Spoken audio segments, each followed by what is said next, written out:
नमस्कार। इस खास एक्सप्लेनर में हम सीधे कुरुक्षेत्र के युद्ध के 13वें दिन में उतरने वाले हैं।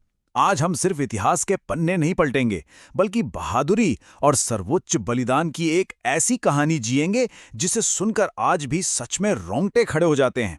एक ऐसी रणनीति और एक ऐसा अंत जो हमेशा के लिए अमर हो गया। चलिए शुरू करते हैं। जरा सोचिए, उस खौफनाक, मानो सांस लेते हुए जाल के सामने खड़े एक युवा योद्धा के दिमाग में क्या चल रहा होगा। ये सिर्फ सैनिकों की कोई आम भीड़ नहीं थी, बिल्कुल नहीं। ये तो एक जिंदा इकाई की तरह थी, एक ऐसा जाल जिसे बस इसलिए बनाया गया था ताकि जो भी अंदर आए वो हमेशा के लिए फंस जाए। और यहीं पर इस कहानी की सबसे बड़ी और दर्दनाक त्रासदी सामने आती है।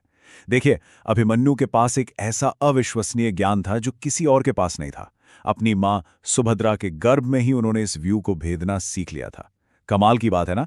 लेकिन विडंबना देखिए, यही उनकी सबसे बड़ी कमजोरी भी बन गई। अंदर जाने का रास्ता तो उन्हें पता था, लेकिन उस भयानक जाल से बाहर कैसे आना है, ये ज्ञान उनके पास नहीं था।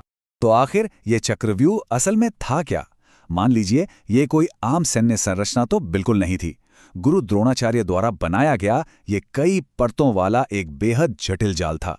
एक ऐसा भ्रम जो अपने दुश्मनों को पूरी तरह निगल जाने के लिए लगातार पल पल अपनी जगह बदलता रहता था। कह सकते हैं कि यह युद्ध के मैदान में एक भूखे, सक्रिय दुश्मन की तरह घात लगाए बैठा था। अब आते हैं 13वें दिन पर। स्थिति सच में बहुत हताश करने वाली थी। अर्जुन युद्ध के मैदान से दूर थे और जो बाकी अनुभवी पांडव योद्धा थे ना, वो भी इस चक्रव्यूह को देखकर एक पल के लिए ठिठक गए थे। तभी एक दृढ़ निश्चयी लड़का आगे बढ़ता है। मतलब कल्पना कीजिए इस दृश्य की। महज 16 साल का एक युवा अपने धनुष और भालों के साथ पूरी सेना का नेतृत्व करने का फैसला कर लेता है।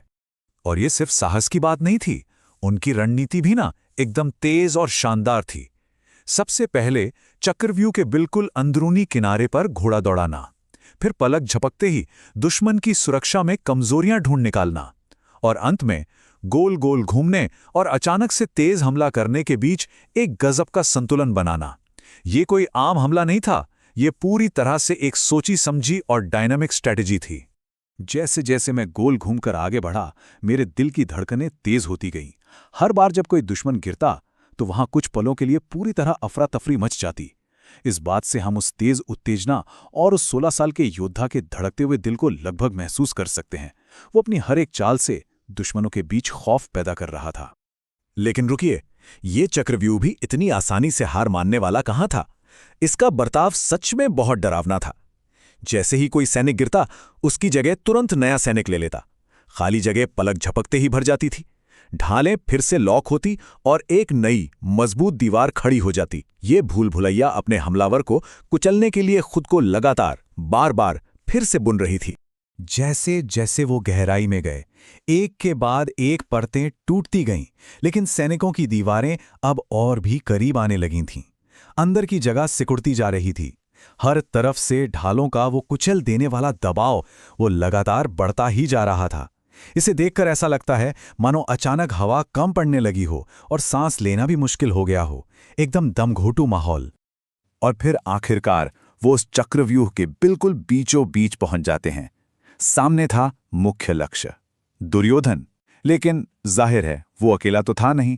दुर्योधन अपने सबसे खूंखार, सबसे मजबूत और निपुण रक्षकों की एक अभेद्य दीवार से पूरी तरह घिरा हुआ था। असल में यही उस दानवी चक्रव्यूह का असली धड़कता हुआ हृदय था।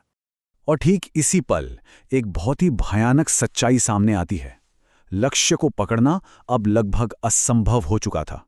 और जब पीछे मुड़कर देखा गया तो क्या देखते हैं?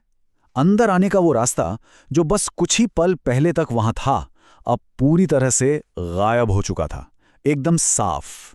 बाहर निकलने का हर एक रास्ता एकदम नए और पूरी ऊर्जा से भरे दुश्मनों ने पूरी तरह से बंद कर दिया था।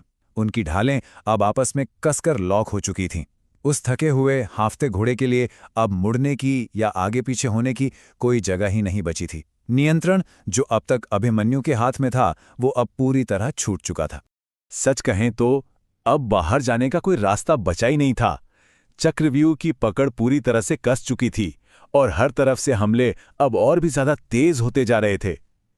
उस दम घोट देने वाली घबराहट की कल्पना मात्र से ही बदन में सिहरन दौड़ जाती है, जब एक अकेला योद्धा चारों तरफ से सिर्फ और सिर्फ मौत से घिर जाता है। ये किसी ऐसी भूल भुलैया में फंस जाने जैसा था जहां दीवारें लगातार खिसक रही थीं और मेरी हर एक राह को रोक रही थीं। आप ही सोचिए, यह सिर्फ इतिहास की किताब का कोई पन्ना नहीं है, ये पूरी तरह से बेबस हो जाने की एक बहुत ही गहरी, डरावनी और व्यक्तिगत त्रासदी है। लेकिन कमाल देखिए, जब सारे हथियार टूट गए ना, तब भी उस 16 साल के नायक ने हार नहीं मानी।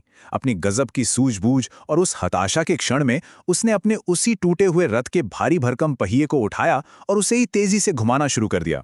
द्रोणाचार्य के विनाशकारी तीरों की बारिश के खिलाफ वो भारी पहिया अब एक आखिरी घूमती हुई ढाल बन चुका था। क्या अद्भुत दृश्य रहा होगा वो। पर आखिर मानवीय शरीर की भी तो अपनी एक सीमा होती है ना। ये शारीरिक सहन शक्ति का सबसे क्रूर, सबसे अंतिम चरण था। लड़ते लड़ते अंततः वो पहिया भी टूट जाता है और उस युग के सबसे महान योद्धाओं से लगातार अकेले लोहा लेते हुए उस युवा शरीर की वार सहने की ताकत अब पूरी तरह से जवाब दे जाती है। और फिर युद्ध के उस कान फोड़ू शोर के बीच अचानक सब कुछ धीमा होने लगता है। चारों ओर फैली वो अफरा तफरी जैसे शांत होने लगती है। मैदान की धूल में अब केवल एक निहत्था, बुरी तरह से घायल युवा लड़का पड़ा था और उस तेज रोशनी के बीच उसकी ओर लगातार बढ़ते हुए कर्ण के स्थिर कदम दिखाई देते हैं। वो जो अंतिम वार था, वो कोई क्रूरता नहीं थी। उनका प्रहार त्वरित था। वे सिर्फ मेरी लड़ाई नहीं, मेरी पीड़ा को भी खत्म कर रहे थे। युद्ध के मैदान पर दिखाई गई ये एक अजीब सी खौफनाक दया थी, जो अंततः उस युवा नायक को उस असहनीय घुटन भरे जाल से हमेशा हमेशा के लिए मुक्त कर रही थी। तो अंत में ये सवाल उठता है, एक बड़े उद्देश्य की रक्षा के लिए, ये सब जानते हुए भी कि इसकी कीमत क्या चुकानी पड़ेगी, अपनी मर्जी से ऐसे खतरनाक मौत के जाल में उतर जाने का असल मतलब क्या होता है? अभिमन्यु का ये अतुलनीय बलिदान हम सभी को सच्ची बहादुरी के मायने दोबारा सोचने पर मजबूर कर देता है। इस एक्सप्लेनर में हमारे साथ जुड़ने के लिए शुक्रिया। इसी विचार के साथ आपको छोड़े जाते हैं।